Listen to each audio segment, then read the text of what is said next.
창세기 3장 22절부터 보시죠.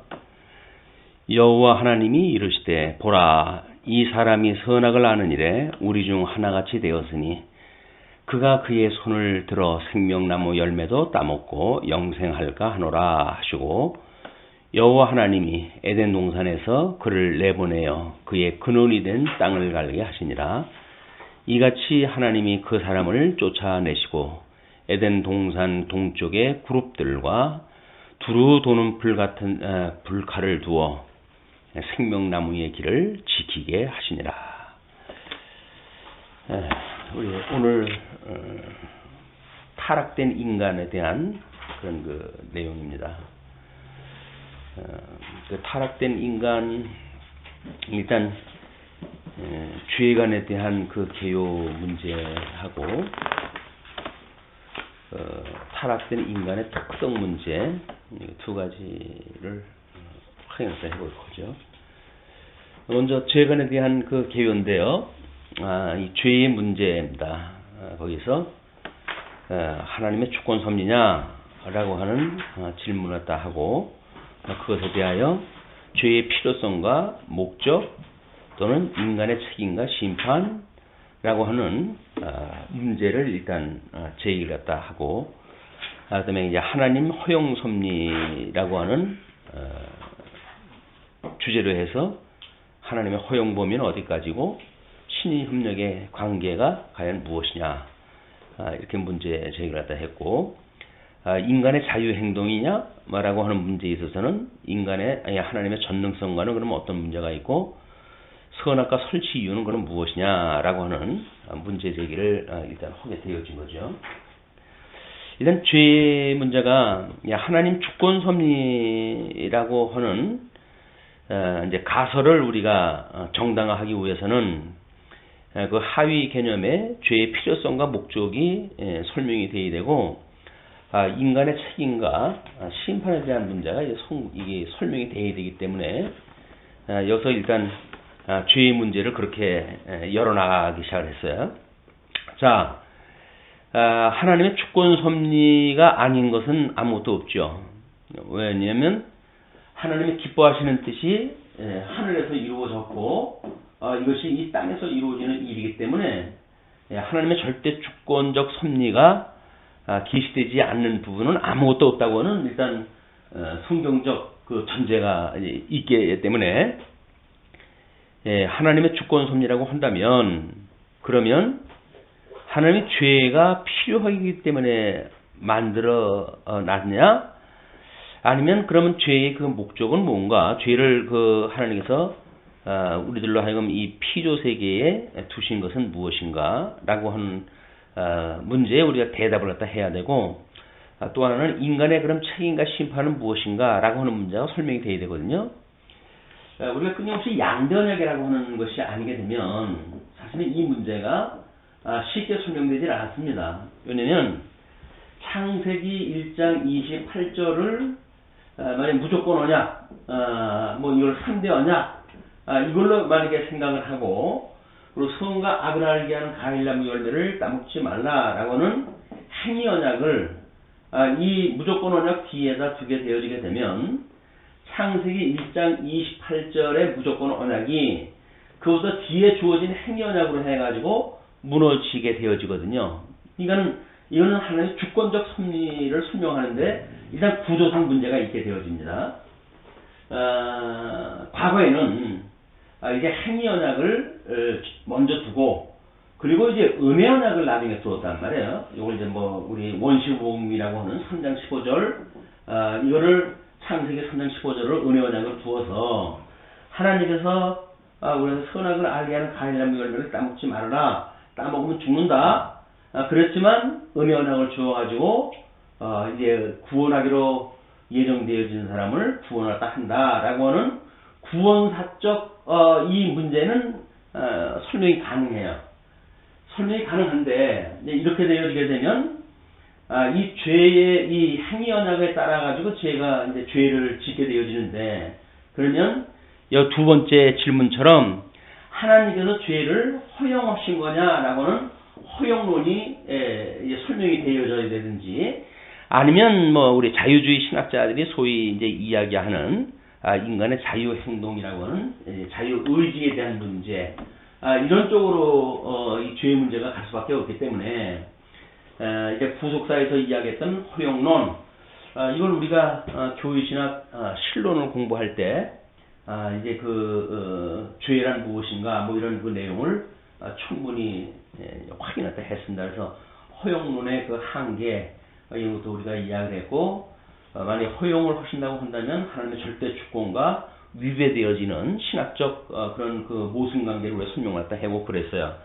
오늘 이제 인간론에 대한 이 죄관에 대한 개요를 먼저 언급되어진 거는 나름대로 하나님께서 왜 인간을 타락하게 하시는가 이게 우리 인간론 차원에서 에덴 동산에서 원인으로 우리를 만들어 놓으셨는데 왜 타락인이라고 하는 이 과정을 겪게 하시고 물론 이 타락인 다음에는 이제 이것이 우리 중생인이라고 하는 것이 언급되어지고 중생인에서 이제 뭐 영하인이라고 하는 것으로 우리 이제 그 인간론에 대한 구조가 설명되어졌기 때문에 인간론적인 이런 그 네 가지의 인류의 어떤 그런 범위와 그 다음에 죄라고 하는 그런 문제와 하나님의 절대 주권이라고 하는 문제와 이 세 개가 다 맞아 떨어져야 돼 이게.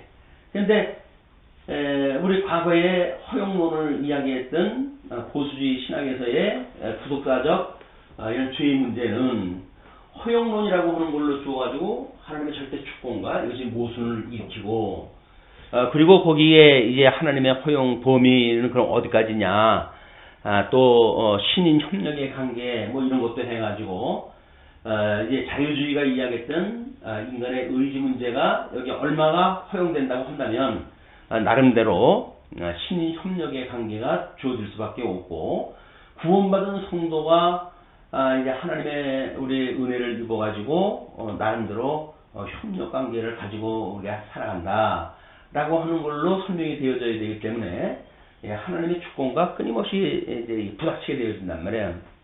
이거는 이제 그 문제가 설명이 여기서 불가피한데도 불구하고 그동안은 이 허용론이라고 하는 걸 가지고 나름대로 뭐 천사의 타락설까지 이제 이야기를 하고 그랬잖아요. 근데 첫째 날 우리 빛과 어둠을 나누셨던 그 하나님께서 이미 그렇게 흑암 위에 흑암 깊음 위에 이제 그 하나님의 신이 운행했던 그런 그 상태를 땅의 상태를 빛이 있으라 하며 빛이 있었고 빛과 어둠을 나눔으로 해가지고 이제 어둠의 원소와 빛의 원소를 나누셨단 말이에요. 그것은 이미 천사의 타락의 문제가 아니라 선한 천사와 악한 천사를 하나님께서 이미 영물로 해가지고 만들어 놓으셨고 그리고 이제 창세기 1장 28절로 오게 되면 생육하고 번성하고 땅에 충만하라 그리고 다스리라 뭐 이제 그 땅을 차지하고 다스리라 라고는 3대 언약 중심으로 본다고 했을 때에는 이런 무조건 언약이 앞서고 행위 언약이 뒤서기 때문에 그러면 어떻게 앞서 있는 그 무조건 언약 때문에 뒤에 주었던 행위 언약으로 지옥을 가는 사람이 있단 말이냐 라고 하는 문제가 설명이 되지 않았습니다. 근데 이 두 가지 문제 때문에 정말 우리가 죄에 대한 문제가 보통 그 설명이 어려웠던 것이 아닌데 이거를 우리가 양대 언약이라고 하는 맥락으로 이걸 우리가 근본 언약이라고 이렇게 이야기했잖아요. 이 근본 언약은 복과 나라를 하나님께서 근본적으로 언약을 하셨는데 이 복이라고 하는 것은 저주가 이미 포홀되어져 있는 그런 개념의 복이었었고 이 나라라고 하는 것은 천국과 지옥이 이미 함유되어져 있는 나라다 이게. 그래서 아담 그 한 사람으로 죄가 이 땅에 들어옴으로 해가지고 구원받지 못하는 사람은 저주 가운데 지옥에서 영벌로 시험을 우리가 이제 심판을 받을 수밖에 없고 택한 백성은 예수 그리스도로 말미암아 복이 회복되어지고 나라가 회복되어짐으로 해가지고 천국에서 영원묵주로 하나님을 경험해 살 수가 있다. 이제 우리 이렇게 설명이 되어졌잖아요. 그러니까는 우리는 이 양대 언약이라고 하는 근본 언약을 놓고 구속사가 말하는 행위 언약과 은혜 언약을 이야기하기 때문에 우리는 근본 언약을 주었음에도 불구하고 인간의 행위 언약으로 망했고 그 망했던 인간을 하나님의 은혜 언약으로 얼마를 택한 백성들을 구원하신다 라고는 논리적으로 해가지고 완전 부결한 그래서 3대 언약에서 이야기했던 거나 구속사에서 이야기했던 것을 묶어가지고 설명할 수 있는 그런 그 논리가 우리한테 이제 가능해졌다는 겁니다. 그래서 양대 언약은 그냥 단순하게 언약이 두 가지라고 하는 그 문제로 끝나지 않았습니다. 신학적으로 설명이 안 됐던 그런 그 부분들을 충분히 해낼 수가 있었다라고 하는 그런 이제 우리들한테는 나름대로 신학적 당위가 이제 주어진 거죠. 그리고 자유주의가 이야기했던 하나님의 전능성이란 그럼 전능성하고 인간의 자유 행동하고 무슨 관계가 있느냐 아니냐 이렇게 이야기를 했는데 이미 하나님께서 근본적으로 언약을 갖다 했기 때문에 그건 망하는 자와 그 다음에 회복되어지는 자, 택자와 부택자를 동시에 묶어낼 수 있는 언약을 주셨다는 거예요. 그렇기 때문에 하나님의 절대 그 주권적 그런 그 주권과 인간의 의지와 부닥치질 않습니다. 왜? 하나님의 근본 언약을 갖다 했는데 나름대로 행위 언약으로 해서 망할 자 다 망하게 하시고 그리고 은혜를 주어가지고 또 벌써 일부 구원을 다 하셨기 때문에 우리 그 인간의 그 자유의지와 하나님의 전능성이 위배되질 않는다. 인간 타락한 거 지가 타락을 한 거예요. 그럼 타락한 건 하나님의 절대 주권하고 그럼 위배가 되질 않느냐? 아니요. 하나님께서 이미 양대 언약을 때 했을 때 망하도록 언약을 했기 때문에 전혀 그런 게 없어요. 하나님의 그런 절대 주권과 인간의 의지가 모순 관계를 일으키지 않았습니다. 그러면 망했던 자를 다시 살려준 건 뭐냐? 그것이 하나님께서 복을 회복한다고 하는 그 과정을 통해 가지고 은혜 언약을 이루시는 거기 때문에 양대 언약은 양대 언약대로, 행위 언약은 행위 언약대로, 은혜 언약은 은혜 언약대로 철저히 하나님 절대 주권적 섭리로 우리가 설명이 가능했다. 이렇게 되어지게 되면 아마 역사 이래 많은 이 문제 때문에 사실은 고민이 있었던 건데 해석이 되어질 수가 있었던 겁니다. 그래서 일단 그 죄관에 대한 개요에 1번, 2번, 3번 하나님의 주권 섭리 또는 하나님의 허용 섭리 아니면 인간의 자유행동라고 하는 그런 그 전제는 하나님의 주권 섭리가 맞습니다. 그럼 하나님의 주권 섭리가 맞다고 한다면 죄가 필요했단 말이냐? 이렇게 이야기를 하는데 우리 그 죄라고 하는 그런 문제가 하나님께서 우리들한테 그 하나님의 그 절대적인 의와 하나님의 선과 악이라고 하는 절대 이성적 그런 그 기능이 가지고 있는 거기에 불가피하게 죄의 문제가 포함될 수밖에 없어요. 그래서 그 죄를 범하게 되어지는 걸 범죄라고 그러고 하나님이 싫어하시는 그 절대 이성적 기능이 구체화되어진 것 그것이 우리가 악이다, 이 죄다 이렇게 정의를 갖다 내렸기 때문에 뭐 죄가 필요하기 때문에 없는 걸 만들어내느냐 그런 그 개념도 아닌 거예요. 하나님의 절대 이성적 기능이 가지고 있는 하나님의 싫어하시는 이런 것들을 어떻게 구체적으로 설명하는가에 대한 문제지 뭐 없던 것이 만들어진다든가 뭐 그래서 죄가 필요하기 때문에 없던 걸 따로 뭐 창조를 한다든가 그런 게 아니에요. 하나님의 절대 이성적 기능이 선악이라고 하는 그런 그 이성을 가지고 계신데 그 절대 이성적 기능 중에 악이라고 하는 그런 그 기능을 그런 그 통해 가지고 싫어하심이 구체화되어진 것 그걸 우리가 죄라고 정의를 하기 때문에 그렇게 그럼 죄란 무엇이냐라고 하는 범주부터 우리가 의미가 달라진다. 과거 구속사에서는 이 문제를 설명할 수가 없으니까 허용론을 이야기하면서 죄라고 하는 것은 뭐 관역을 벗어나다 뭐 이런 걸로 해가지고 어떤 좀 협의적인 의미로 설명이 되어졌기 때문에 하나님께서 절대 주권을 가지고 계획을 세우는데 관역에 빗나가는 어떤 그 화살을 쏘실 수가 없죠. 근데 그거를 어차피 뭔가 이 죄의 문제가 지금 없었으면 좋았을 죄의 문제가 지금 만들어졌기 때문에 구체한 설명이 필요해진 거란 말이에요. 그러나 하나님의 크나큰 영광을 소개하고 그리고 하나님의 뜻이 하나님의 이름이 거룩히 여김을 받으신다라고 하는 그 이야기는 이미 구별해야 되는 어떤 조건이 있는 겁니다. 빛과 어둠을 나누시고 구별하고 또는 뭐 윗물과 아랫물을 나누시고 하는 전부 그런 그 구별하는 작업이 필요하셔요. 하나님은 그래야 하나님의 이름이 거룩히 여김을 받으시는 거거든요. 악으로부터 선을 구별해내는 일 죄로부터 의를 구별해내는 일, 이런 걸로 하나님의 이름이 거룩히 여김을 받으시기 때문에 이건 필연적으로 그냥 있는 거예요. 무슨 뭐 필요하거나 무슨 뭐 목적을 위해 가지고 일부러 만들어낸 것이 아니라 하나님의 그런 절대 이성적 기능에 의해 가지고 이런 모든 문제가 설명이 가능하다.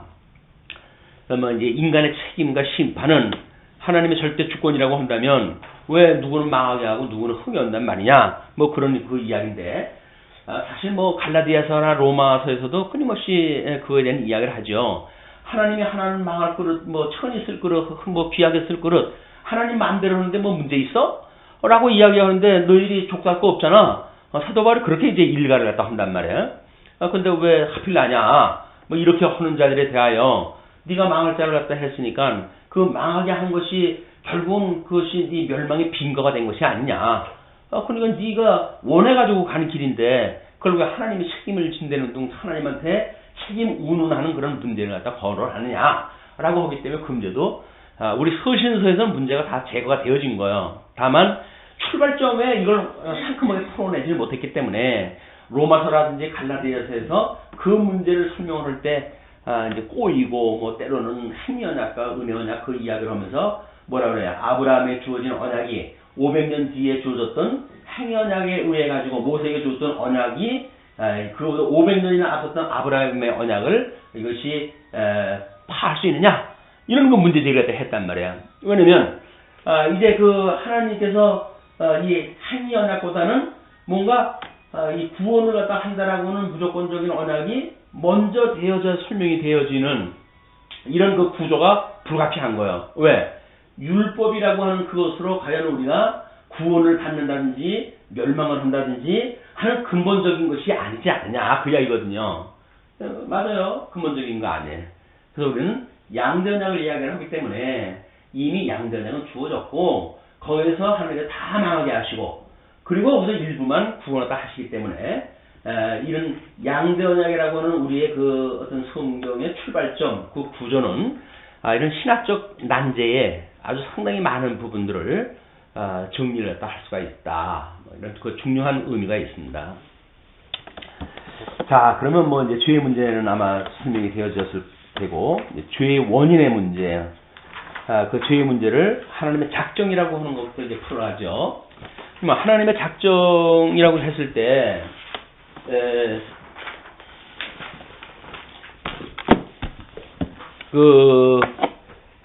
이 선악과의 문제와 금식에 대한 문제 또는 사단의 유혹이라고 하는 그런 것으로 성경적 순서에 의해서 설명할 수밖에 없으니까 그래서 이제 죄의 원인이란 하나님의 작정이다.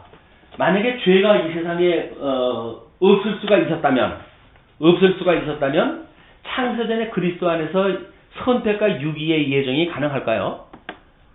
가능하지 않으니까요. 이미 창세전에 선택과 유기가 예정되어져 있다고 한다면 이 땅에서는 망할 자가 있어야 되고 이제 그 흥할 자가 있어야 되는 거예요. 천국 갈 자가 있어야 되고 지옥 갈 자가 있어야 창세전에 예정했던 하나님의 뜻이 이루어지는 것이다. 그냥 그런 맥락으로 봤을 적에도 뭐 설명 안 될 것이 없는 그런 그 문제를 우리가 볼 수가 있는 겁니다. 그래서 이제 그 죄에 대한 그 하나님의 작정 문제에 있어서 선악과와 금식에 대한 이야기를 하죠. 선악과를 따먹지 말라고 했는데 따먹지 말아야 될 그런 그 선악과를 하나님의 주권, 절대적인 주권이 있다고 한다면, 주권 아래 있다고 한다면 어찌 뱀이 유혹을 할 수 있고 인간이 그걸 따먹을 수 있단 말이냐. 그럼 하나님의 그 절대 주권과 위배되어지는 거 아니냐. 모순관계가 아니냐. 이런 그 질문이 있을 수 있는 거란 말이에요. 그런데 우리가 그 주권을 이야기할 적에는 끊임없이 뭘 갖다 이야기를 하죠. 이 주권이라고 하는 거는 유기적인 주권이란 말이야. 이 유기성. 이 어떤 로버트를 가지고 하나님의 헌해에 가신 것이 아니라 인간도 자기 인격적 모든 활동을 자유롭게 하고 그렇게 아주 망할 자 망하게 하시겠다는 거예요. 그리고 거기서 망한 자들을 다시 이 은혜로 해가지고 노뱀을 볼 수 있는 그런 믿음을 주셔가지고 보는 자들을 살리시겠다는데 그건 뭐 이유가 될 게 없잖아요. 이 선악과라고 하는 그런 문제를 왜 그런 만들어 놓았느냐. 그리고 그거를 왜 따먹지 말라고 그랬느냐. 따먹지 말 걸 갖다 왜 거기 중앙 풍산에 뒀냐. 왜 또 보암직하고 먹음직스럽고 그게 탐스럽게 만들어놨느냐 여러 가지 문제가 참 우리 젊은 사람들이 이제 신학을 접근하면서 많은 논의를 했던 이야기입니다. 재미난 거는 뭐 지금 신학연구원에 뭐 외부의 목사님들 이제 모셔가지고 뭐 세미나도 하고 이제 그렇게 했다는데 어떤 목사님이 참석을 해서 들어갔더니 뭐 거기에 이제 그 말씀을 듣는 이제 뭐 새로운 무리들이 있잖아요. 근데 그분들이 논의하는 것이 인간의 자유의지가 어떻고 뭐 이런 걸 이야기를 한다 그래요. 이것이 우리 연구원 초기 때 이제 일어났던 일들이거든요. 이게 사실은 성경신학은 지금으로도 거의 한 30년 퇴보가 되어진 거예요. 역사의 회귀. 그래서 새롭게 이제 뭘 갖다 공부를 하면서 뭐 자유의지 문제 이런 걸 이야기하는 걸로 보아서는 이제 새로운 출발을 이제 하는 거지 뭔가 무슨 뭐 진일보되어진 것이 아니다. 우리 아마 뭐 이제 그 역사관에 대한 이제 뭐 그런 것도 마찬가지지만 그런 것이 제대로 정리가 되질 않으면 회귀할 수밖에 없는 거예요. 왜 사람들한테 자유스러운 이야기를 할 수 있도록 못하는가? 그 이야기는 뭔가가 하나로 묶어낼 수 있는 힘이 없다는 겁니다. 그것이 그 약한 논이고 약한 그런 그 이유고 그렇기 때문에 나름대로 이제 나서는 사람들이 있게 마련이거든요. 그 꼴을 못 보겠다 하게 되면 그 학문 조직은 살아갈 수가 없어요. 근데 학문 조직이라고 한다면 얼마든지 개방되어지고 어떤 논의든지 가능하고 이렇게 되어져야 그래야 사람들이 거기에 어떤 그 살아남을 수 있는 정말 진리다운 논리를 발견하게 되어지고 진리가 전승할 수가 있지. 그걸 억지로 알만한 사람들 이런 족달 많은 사람들 제거시켜 놓고 새로운 인물로 해서 또 출발을 한다고 해봤자 그냥 30년 주기로 빙빙 돌 뿐이에요. 그럴 수가 없이. 우리 이렇게 어떤 양전약이라고 하는 걸로 진전적 발전을 이룬 신학의 궤적을 기대할 수가 없습니다. 하나님께서 아마 이런 은혜를 우리한테 주신 것이 아닌가 생각이 들어요. 사단의 유혹의 문제도 마찬가지죠. 사단의 유혹이라고 하는 것이 그 사단이 미혹되어진 사단이 있다고 한다면 그 미혹된 사단, 타락한 천사, 그 타락한 천사가 아담을 타락을 시켜가지고 또 이제 타락을 갖다 해가는 자기를 닮아가는 뭐 사람을 만들어간다 이제 그런 건 논리 아닙니까? 그렇지 않다.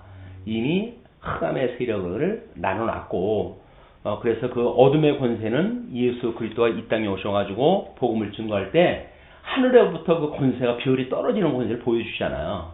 그렇기 때문에 그때 떨어지는 거고 타락한 천사가 뭐 물론 없지 않아 있어요. 불순종했던 천사가 그거를 하나님께서는 철저하게 지금 무적행 속에다 가져놓고 있다. 그것이 다시 나와가지고 뭐 역사를 한다고 한다면 이 세상이 무적행이라는 그런 이야기가 되어지기 때문에 성경적인 논리로는 맞지 않습니다. 지금 있는 그런 그 천사들은 악한 천사와 선한 천사가 있고 그렇게 하나님 앞에 불순종했던 그런 그 천사의 일부는 무적행 속에 지금 갇혀져 있는 상태다. 물론 나중에 이제 하나님께서 무적행을 열어가지고 일부 놓아줄 때 그들이 나와가지고 엄한 짓을 하겠죠. 왜? 인간도 타락한 인간이 나오고 천사도 타락한 천사가 나오고 그렇게 해가지고 하나님의 이제 그 마지막 최종 심판을 받아야 되기 때문에 그런 그 일이거든요. 그런 걸로 해서 가둬놓으신 거지. 그렇게 어떤 인간이 천사가 타락을 갖다 하고 그렇게 해가지고 악한 천사가 되어졌다든지 이런 건 논리는 뭐 그런 구체한 설명이 필요 없어지는 거죠. 다음에 죄의 구별이에요. 악과 죄의 범죄인데 악이라고 하는 건 하나님이 싫어하시는 것이 아니라 싫어하심입니다. 왜? 기능이니까. 악이라고 하는 거는 이 하나님의 절대 이성적 기능이에요. 악이라고 하는 것이. 악은 실존하는 어떤 것이라고 하는 명사화 될 수가 없는 겁니다. 그렇기 때문에 이제 요런 그 의미가 매우 중요해요. 그리고 이제 이거를 설명하기 위해서 죄라고 하는 거를 악이 마음에 실존하는 상태다 이렇게 이야기했다 했는데 그 악이 마음에 실존하는 그런 그 상태가 아니라 죄라고 하는 것은 하나님이 싫어하시는 것 명사화 되어질 수 있는 것, 구체화 되어진 것, 그게 죄거든요. 그리고 이제 죄가 행동화된 그 상태를 우리가 범죄라고 이야기를 하는 겁니다. 이건 아마 그 나름대로 정리를 또 하면서 이렇게 해야 설명이 편하기 때문에 그랬는지 모르겠지만 뭐 율법과 죄 그리고 은혜에 우리 그 설명되어진 걸로 보게 되면 이런 식으로 설명이 되질 않았습니다. 그리고 인간의 이성에 대한 하나님의 선악에 대한 그 구조를 설명하는 그 도표에도 이렇게 나와져 있질 않아요. 그다음에 죄의 형벌 문제예요.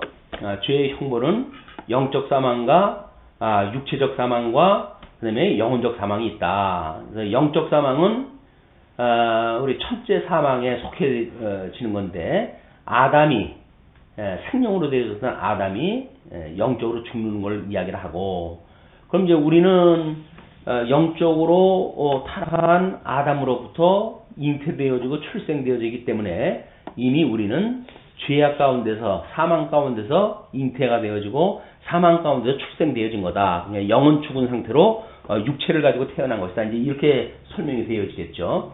육체만이 아니라 죽은 영과 그다음에 육체를 가지고 있는 상태로 태어났다. 그런 그 이야기입니다. 근데 이제 여기서 육체적 사망에서 불택자는 저주고 선택자는 복이라고 하지 않았어요. 이건 양변약으로 그냥 설명되어지는 거예요. 뭐 이건 따로 또 뭐 이렇게 설명을 갖다 하려고 앞에 그 논리와 상충되는 그런 논리를 다시 설명할 필요가 없습니다. 다음에 이제 영혼적 사명을 우리 둘째 사명이라고 그렇게 이야기를 하죠. 마지막 때 심판 때 하나님께서 영원한 사망과 영원한 생명으로 이제 부활을 하게 하시는데 그때의 것이 둘째의 사망이다. 둘째의 사망이 이제 모든 음부에 놓여졌던 그런 그 생명을 내어놓는 그런 것이 이제 요한계시에 설명이 되어지고 그러죠. 아마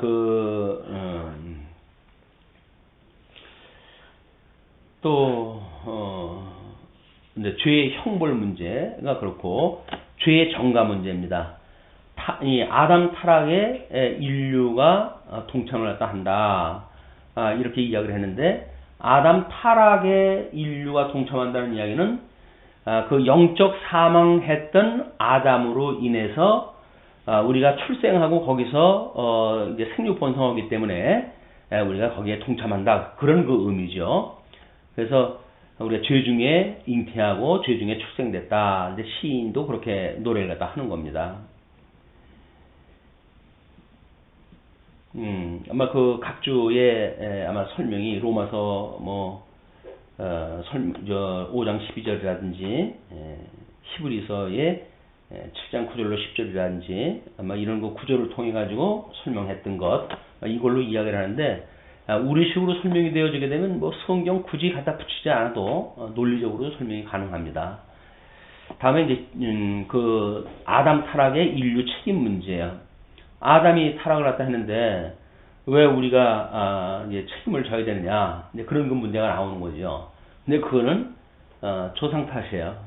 아비 잘못만 나와주고 우리가 어디에 속했느냐의 문제거든요. 우리가 어디에 속했느냐의 문제이기 때문에 우리가 아담에 속했다고 한다면 아담이 우리의 머리가 되어져 가지고 그의 모든 책임이 우리가 전가되어지는 거지. 뭐 아담하고 우리가 상관없는 것처럼 아담이 범죄했는데 왜 우리가 문제가 됩니까? 라고 하는 문제 자체가 안 되는 겁니다. 그러면 뭐 이것이 뭐라 그래요? 그걸 아버지의 죄를 그 아들에게 전가시키는 그걸 무슨 연자제를 갖다 이야기하잖아요. 연자제. 그러니까 그럼 연자제란 말이냐? 우리 아비 아담 때문에 죄 없는 우리가 같이 죄를 갖다 받는 연자제냐? 이렇게 이야기를 하는데 연제자가 아니야. 이미 우리는 죄 중에 잉태가 되어졌고 죄 중에 출생이 되어졌기 때문에 이미 죄의 권세에 우리가 속해져 있는 거지. 죄를 졌기 때문에 죄인이 아니라니까요. 그러니까 우리가 도덕적 어떤 죄관을 갖게 되어지게 되면 죄를 짓기 때문에 죄인이라고 자꾸 생각이 드니까 이게 어려워지는 거야. 근데 아담 이후에 우리들은 죄 중에 출생되어진 죄인이기 때문에 나타나는 것마다 죄로 드러날 수밖에 없는 거예요. 이제 그런 것을 뭐 어떤 나름대로 우리들이 죄를 졌기 때문에 죄라고 하는 것으로 행위언약으로 우리가 이걸 밀어붙이려고 한다면 설명이 어려워집니다. 우리는 죄를 졌기 때문에 죄인이 되는 것이 아니라 죄인이기 때문에 죄를 질 수밖에 없다. 그래서 죄 중에서 영원히 죽었던 우리를 살리실 수 있는 분은 생명주 되시는 중보자 되신 우리 예수 그리스도 한 분밖에 없다. 이것이 우리들이 주장하는 구원론에 대한 이야기도 합니다. 다음에 죄 비교를 로만 가톨릭, 자유주의, 보수주의, 성경신학 이렇게 이야기했다 했어요. 난 정의 문제를 한번 보실까요? 로만 가톨릭은 하나님의 율법을 인간이 자발적으로 위반했다 한다. 그러니까 우리가 여전히 지금도 율법을 범했기 때문에 죄인이라고 하는 그런 그 논리를 이야기한다는 거죠. 자유주의에서는 행동이나 성향에서나 상태에서나 하나님의 도덕적 율법을 불순종하고 있다. 이 사람들 여전히 죄를 짓기 때문에 죄인이라고 하는 그런 논리예요. 그다음에 이제 보수주의에서도 뭐 이제 그 기준이 하나님의 율법이지만 하나님의 율법에 대한 불순종 때문에 우리가 죄인이라고 한다. 근데 불순종 때문에 우리가 죄인이 되는 것이 아니라 죄인인 것이 불순종함으로 죄인인 것이 드러나는 것 뿐이죠. 죄가 죄로 드러난다. 이런 그 논리는 사실은 성경에서 말하는데도 불구하고 종합적인 죄관에서 그걸 어떠한 넣지 못하는 것도 그런 것 까닭이 있습니다. 그래서 성경신학에서는 하나님의 싫어하시는 것이 인간 내면에 구차되어진 것이 죄다. 근데 이렇게 봤다는 거죠. 근데 싫어하시는 것이 아니라 하나님의 싫어하시는 것으로 구체화되어져서 인간 내면에 이렇게 상태, 인간 내면에 구체화되는 상태 이렇게 봐야 되겠죠. 다음에 이제 기원 문제요. 이제 그거를 로만 가톨릭에서는 선의 결핍이다 이렇게 이야기를 했고, 자유주의에서는 태초에 하나님께로부터 떨어져 나간 타락한 천사의 권세다 이렇게 이야기를 했어요. 뭐 타락한 천사라고 하는 자유주의에서 이제 그렇게 설명할 수밖에 없으니까 갖다가 씁니다. 보수주의에서는 인간의 자유적 행동과 타락한 천사의 때문에 우리가 죄가 이제 이 땅에 들어온 것이다 이렇게 이야기를 하는 거고요. 우리는 하나님의 작정서입니다 이렇게 이야기를 하는데, 너무 근본적인 논리로 가게 되면 이런 하위적 설명을 하는 데에 동떨어진 설명이 되어지기가 쉽습니다. 그렇기 때문에 랍비적 어떤 그 토론 방식을 보게 되면 상대가 이야기하는 것의 상위 개념 정도를 이야기해줘야 이것이 뭔가 이야기가 되지. 여기서는 뭐 갑론을박을 갖다 하는데 영원 세계가 어떻고 저쩌고 해버리게 되면 말하지 말자는 거죠. 이건 너무 지나친 비약인 것 같고, 성경신학에서 이 어떤 죄의 기원이라고 하는 그거는 하나님께서 선악이라고 하는 것을 위해 우리 흑암 위에 깊음 위에 있었던 흑암의 그 땅의 상태를 빛과 어둠으로 나눠놓은 것, 이거로부터 우리가 죄의 기원을 찾아가는 것이 그나마도 창조되어진 세계 속에서 찾는 것이기 때문에 그 사람들이 말하고자 하는 것과 뭔가 연결시켜가지고 이야기할 수가 있을 것 같아요. 왜냐면 그 사람들도 타락한 천사에 대한 문제를 그 첫째 날 거기서부터 찾는다고 그러지 않았어요, 우리가. 그러니까 첫째 날 그 사람들이 거기서 찾는다는 이야기는 나름대로 뭔가 그 권세에 그런 사망 권세와 생명 권세가 작동되어진다고 하는 것을 인정하는 가운데 있었기 때문에 우리가 첫째 날로 설명을 조금은 하위로 끌고 내려오는 것이 이분들하고 설명을 할 때 좀 필요하지 않을까 싶습니다. 필요성과 목적이에요. 우리는 그 로만 가톨릭은 죄 때문에 하나님의 영향을 받는다 뭐 이렇게 이야기를 한다고 그래요. 죄 때문에. 근데 정말 하나님이 죄 때문에 영향을 받으시는지 그런 것들은 뭐 어떻게 설명되어져 있기 때문에 이렇게 하는지 뭐 확실하지는 않고, 그다음 자유주의에서는 인간은 알지 못하며 하나님만 안다. 그런 죄의 필요성이라든지 목적이라든지 그걸 어떻게 인간이 아느냐, 인간은 알지 못하고 하나님만 아시는 문제다. 뭐 그래가지고 아마 설명을 피해가고, 보수주의에서는 인간에 대한 하나님의 시험과 시련이다 라고 해서 구원사적 어떤 그런 그 목적과 연결을 시켜가지고 설명을 해왔는데 그것도 아니라는 거죠. 성경신학에서는 죄로 죽게 하고 은혜로 살림으로 하나님이 영광을 계시하시는 데 있다. 그래서 이미 하나님의 그런 그 죄로 인해 가지고 아담이 그 한 사람으로 죄가 이 땅에 들어왔고, 그래서 모든 사람들이 죄 아래 종로로 타고 있는 그것도 하나님의 영광 계시죠. 그래서 영원한 사망으로 갈 둘째 사망까지 이르게 되어질 사람들도 하나님의 영광으로 계시가 되어지는 거고, 그 다음에 거기서 일부 예수 그리스도의 구속으로 구원받는 사람도 하나님의 영광이 계시되어지는 거다. 그래서 요한계시록의 하나님의 사역의 영광 계시라고 하는 것으로 이제 천상계의 권능과 그 다음에 일곱째 인에 대한 문제, 그 다음에 일곱 나팔에 대한 하나님의 문제, 그 다음에 그런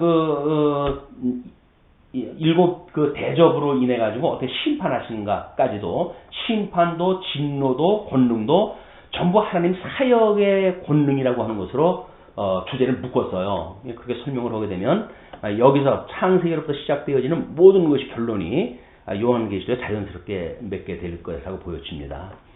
예, 죄로 죽게 하고 은혜로 살림으로 하나님 영광 계시하신다, 뭐 이렇게 이야기를 하는데, 우리 이제 이 죄로 죽게 한다고 하는 그 이야기는 우리로 하여금 원인에서 타락인으로 되게 하시고, 타락인에서 중생인으로 하게 하시고, 중생인에서 영화인으로까지 되어지는 인간의 구원의 서정과 연결되어진 전 사역, 이런 걸 통해 가지고 하나님의 영광 계시다, 이렇게 보여지면 충분한 설명이 되지 않을까 싶습니다. 다음에 신정론의 문제, 하나님은 옳으시다라고 하는 그런 그 논리에 있어서 로만 카톨릭에서는 어떤 선이 저지되지 않게 하기 위하여 악을 허용하신다. 그래서 나름대로 선을 저지하지 않기 위하여 악을 허용한다고 하는 약간은 모순적 그런 그 설명을 하고, 자유주의에서는 하나님은 악의 희생자다라고 해서 하나님을 마치 희생자로 만들어낸 웃지 못할 그런 그 이야기가 만들어지고, 보수주의에서는 범죄의 결과는 하나님의 허용의 보응주 안에 있는 거다. 그러므로 하나님은 뭐 희생자도 아니고, 이제 그런 그 주권을 설명하시면서도 어떤 그 뭐 하나님을 악의 희생자로 봤던 자유주의자들의 이런 논리를 이제 비난할까 하는 겁니다. 근데 성경신학에서는 뭐라고 이야기를 하냐면 주권 섭리에 의한 계시방편이다, 이렇게 이야기를 해요. 그래서 이걸 이제 우리가 신정론에 대한 이야기를 욥기를 들어가서 설명을 딱 하잖아요. 욥기에 대한 그 하나님의 전능성을 이야기를 하니까, 그래서 주권 섭리에 의한 계시방편이라기보다는 하나님의 전능성에 대한 계시를 하기 위해 가지고 이렇게 무죄했던 욥을 망하게도 하시고 다시 회복도 시키시는 이런 섭리를 호심으로 해가지고 하나님이 하시는 일이 전혀 문제가 없음을 증거하고 있다, 이렇게 설명할 수가 있습니다. 자, 이제 끝으로 타락된 인간의 특성이에요. 먼저 선과 악을 아는 인간으로 되어졌다. 선과 악을 아는 인간이 타락된 인간의 특성으로 이제 설명이 되어지는 거거든요. 그러면 선과 악을 안다라고 하는 맥락에서 그 정의를 철학적 선악의 개념과 성경적 선악의 개념으로 나눠가지고 설명을 했다 합니다. 철학적은 인간의 좋아함과 싫어함이 선과 악이라고 이제 본다. 인본주의적인 선악이다, 뭐 이렇게 보아진 거지요. 그러나 성경에서는 하나님의 좋아하심과 하나님의 싫어하심이라고 하는 선악의 기준으로 놓았기 때문에 신본주의냐 인본주의냐 이렇게 갈라지는 것이 아마 그 선악이라고 하는 그 정의의 구분입니다. 다음은 기준은 철학적 선악의 그 기준을 인간의 이성으로 놓았어요. 그러나 절대적 그 성경적인 선악은 하나님의 절대 주권으로 그 기준을 놨기 때문에 뭐 하나님이 좋아하십니까? 하나님이 싫어하십니까? 어쩔 수 없이 주권은 거기에 가겠죠. 그런데 이거 절대 주권이 기준인가? 아니면 하나님의 절대 이성이 주권인가? 라고 하는 문제는 우리가 구분이 돼야 될 것 같은데, 왼쪽 것이 인간의 이성이라고 놓았기 때문에 위에 것도 하나님의 절대적 이성으로 기준을 놓는 것이 오히려 표현이 옳은 표현이 아닌가 이런 생각이 듭니다.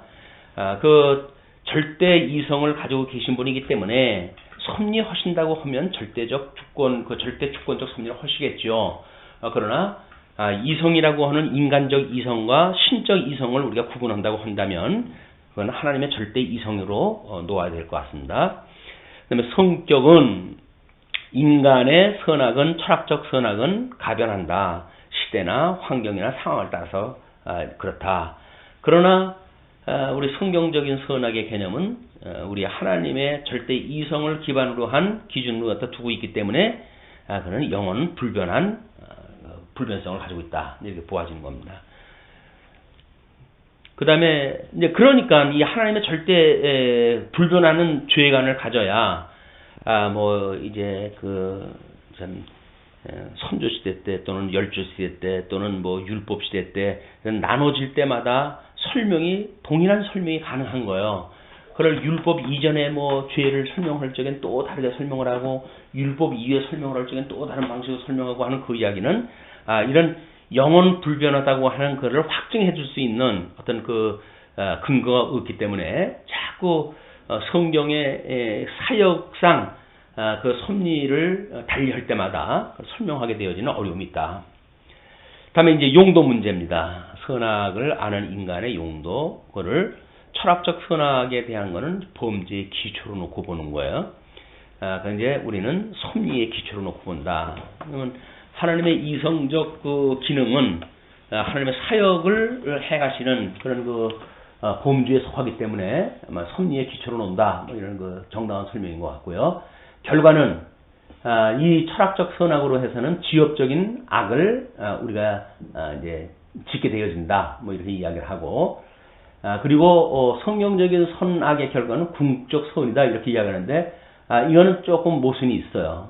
왜냐면 우리 하나님이 가지고 계시는 선악이라고 하는 개념은 영원한 절대 이성적 기능이에요. 그래서 뭐 그게 궁극적 선이라든지 이런 걸로 설명을 할 수가 없습니다. 선도 악도 궁극적인 거죠. 그렇기 때문에 하나님의 그 어떤 선악을 인해 가지고 나오는 거는 기뻐하심은 기뻐하심으로 선이 드러나고 싫어하심은 싫어하심으로 하나님의 기뻐하시는 뜻을 이루어 가시기 때문에 하나님의 섭리, 하나님의 계시 섭리상 그것이 정당하게 드러나요. 심판으로 드러나기 때문에 영원한 사망으로 영원한 생명으로 이것이 드러나지 무슨 뭐 궁극적 선으로 해가지고 택함받은 백성들은 혹이나 궁극적으로 선에 다시 회귀가 되어지니까 타락인에서 중생인으로 갔다가 거기서 영화인으로 간다고 하는 그런 구원받은 백성 중심으로 한다고 하면 이 설명이 맞죠. 그러나 이거는 양대 언약에서 이야기하는 것처럼 택자든 불택자든 두 사람 다 설명하는 데는 너무 반쪽의 설명이다. 그래서 우리가 두 부분을 다 설명하려고 한다면 우리는 하나님의 기뻐하시는 뜻을 이룬다. 결과가. 그래서 싫어하시면 싫어하심으로 하나님 기뻐하시고 좋아하시면 좋아하심으로 하나님 기뻐하시는 거예요. 그러니까 하나님이 기뻐하시는 뜻을 이루는 거예요. 이제 하나님이 창세 전에 가지고 계셨던 이 뜻은 이게 기뻐하시고 온전하시고 선하신 뜻이에요. 선하신 이 온전하고 기뻐하시고 선하신 그런 뜻, 이걸 이제 우리 로마서에서는 우리가 영적 예배를 드리는 기준으로 하잖아요. 하나님의 뜻이란 뭐냐? 뜻을 우리가 분별하며 살아가는 일인데 그 뜻을 이야기할 때 기뻐하시고 온전하시고 선하신 뜻을 우리가 분별하는 것이다. 이걸 영적 예배에 기반해서 논단 말이에요. 그럼 거기 선하신 뜻이 있지 않냐? 이렇게 이야기를 하는데 구원받은 백성이 추구하는 거기 때문에 선한 뜻을 구분을 하는 거예요. 하나님 싫어하시는 뜻이 있다고 한다면 그건 착한 백성, 이 불택한 백성들은 하나님이 싫어하는 걸 찾아가면서 죄를 질 수밖에 없잖아요.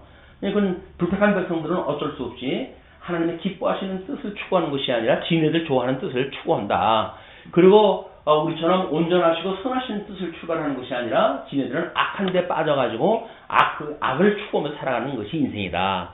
그러니까 우리가 주기도를 할 때마다 그 악에서 우리를 구원해 주세요 라고는 기도에 당위성이 있는 겁니다. 너무 설명이 조리 있게 되어져 가지고 그러는데 다음 이제 한쪽 가로 두 번째 죄와 허물로 죽은 인간에 대한 문제예요. 이건 죄와 허물로 죽었다. 일단 상태는 타락 전의 상태, 타락 전에는 생령으로 우리가 되어졌었는데, 생령이라고 하는 것은 신령한 것을 보는 눈을 가졌었고 하나님의 영광을 보는 눈이 있었고 하는 것이 타락 전에 우리의 상태였었다. 그런데 죄와 허물로 죽었다고 하는 것이 영적으로 우리가 죽었기 때문에 육체적인 것을 보는 눈은 가지고 있고 저주받은 것들만 볼 수 있는 눈이 있고 그런 것을 사형 상태다. 이렇게 설명을 했는데 조금 지역적이지 않는가 이런 생각이 듭니다. 왜냐하면 뭐 육체적인 것을 보는 눈은 이미 신령한 눈을 이제 우리가 잃었다는 이야기고 모든 복으로 주었던 걸 다 잃은 거지요. 여기서 눈만 그런 상태가 아니잖아요. 우리의 전 인격이 죽은 영으로 인해 가지고 이미 뭐 로마서에서 이야기하는 것처럼 상실한 마음에 내어버려 두었고 부끄러운 그 마음에 우리를 내어버려 두었고 우준함에 내어버려 두었고 해가지고 인간이 전 인격적으로 이미 아주 그 악한 상태가 되어진 거지. 뭐 육체적인 것만 보는 눈이라든가 저주받은 것들만 보는 눈이라든가 이건 너무 지역적인 설명에 그치고 말았다. 우리 그 타락 후에 죄와 허물로 죽은 인간이라고 하는 것은 철저하게 로마서에서 그 타락한 인간을 설명했던 모든 것들이 다 설명이 되어야 됩니다. 그래야 인간이 얼마나 우준하고 그리고 하는 선마다 그것이 부끄러운 선을 추구하고 있는 건지 안목의 정욕을 추구하고 있는 인간들이 얼마나 더럽고 추악한지 그런 것들이 현실 세계 속에서 어떻게 전의예술이라고 하는 이름으로 해가지고 또는 뭐 이제 합당치 못한 일로 해가지고 어떻게 비도덕적인 일로 드러나고 있는지 이런 아주 포괄적인 설명을 할 수가 있기 때문에 이 상태 문제를 사형, 영이 죽었다라고 했을 때 영만 죽은 거지 그 영이 죽어져 있는 우리들의 지성 또는 신성, 감성, 덕성 이런 그 영성 이런 모든 부분들이 다 설명이 돼야 된다. 두 번째 소속에 대한 문제. 죄와 허물로 죽은 인간은 우리가 어디에 속해져 있는가 이렇게 하는데 타락 전에는 하나님께 매여 있었다. 그러나 타락한 이후에는 사단에게 매인 바가 되어진 거다. 뭐 이렇게 이야기를 합니다. 그냥 우리가 어느 곳에 속해서 사는가에 대한 문제야. 우리가 어떤 것에 속해져 있는가. 생명 되시는 예수 그리스도에 우리가 접붙은 바가 되어져서 그분께 속해져 있는가. 아니면 사망 권세에 우리가 속해져 있는가. 이제 그런 그 문제이기 때문에 예수 그리스도에게 우리가 접붙은 바가 되어졌다. 그분에게 우리가 이렇게 그 한 몸이 되어졌다라고 하는 그런 개념이 충분히 반영되어진 이런 그 상태이기 때문에 사단에 매였다. 뭐 이런 그 이야기는 아마 종로로 타도록 되어져 있다. 아마 이걸 설명하기 위해서 그런지 모르겠어요. 왜냐면 그래야 우리는 노예 의지를 설명할 수가 있고 그렇게 할 수가 있잖아요. 사단에 매였다라고 하는 것은 그 사단의 종노릇을 하는 것이다. 사단에게 노예로 우리가 묶여져 있는 것이다 라고 하는 그런 설명으로 함으로 해가지고 나중에 우리가 자유의지 문제가 나왔을 때 인간은 노예 의지가 있을 뿐이다 이렇게 이야기를 하는 거예요. 어디에 속해져 있든지 속해져 있는 것에 관하여 종속적 의의를 가지고 있다 이렇게 되어지는 거거든요. 우리가 이 주권적인 섭리를 설명할 때 유기성을 이야기하는 것은 이건 종속적 우리 의지를 설명하기 위한 설명 구도란 말이에요. 그런 것이 필요하다. 그래서 결과로 해가지고 타락 전에는 우리가 하나님께 종속된 자유, 그걸 이제 자유라고 우리가 설명을 했는데, 그런데 타락 후에는 노예로 우리가 살아간다. 이렇게 되어진 겁니다. 근데 이제 이 노예라고 하는 그것도 노예이기 때문에 뭐 그러면 어떤 종속된 노예의 그 개념이 배제되어져 있는가? 아니에요. 사단에게 매여져 있지만 철저하게 종속된 자기의 의지를 가지고 악을 행하고 저주 가운데 춤을 추고 놀 수가 있는 것이 그 타락되어진 인간입니다. 하나님에게 종으로 이 종속되어졌던 그 우리의 자유 의지가 소속으로 했을 때 어디에 종속되어져 있는가 하는 거 아닙니까? 그냥 사단에 종속되어진 자유를 가지고 있는 거예요. 그거를 우리가 죄라고 이야기를 하는 겁니다.